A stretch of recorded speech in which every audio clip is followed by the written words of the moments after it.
হযরত ওমর রাদিয়াল্লাহু তাআলা আনহুর চেহারা কপালের দুই পাশ থেকে লম্বা অঝরে কান্নার কারণে দাগ পড়ে গেছিল।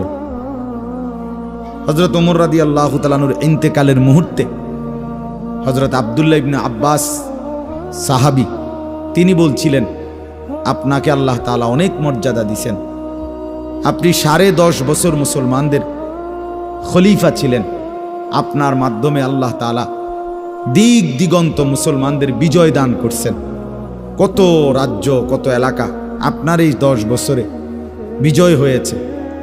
আপনার অনেক সম্মান, অনেক মর্যাদা, অনেক গুণ, অনেক বৈশিষ্ট্য। হযরত ওমর রাদিয়াল্লাহু তাআলা আনহু কিতাবের মধ্যে আছে, উনি চোখের পানি ফেলে বললেন আব্দুল্লাহ ইবনে আব্বাসকে, শোনো, আমি আল্লাহ তাআলার কাছে এতটুকু আশা করি শুধু যে আল্লাহ আমার জীবনের যা নেকি আর আমার জীবনের যা গুনাহ, কমপক্ষে আমার নেকিগুলো যেন আমার গুনার মোকাবেলায় বরাবর হয়।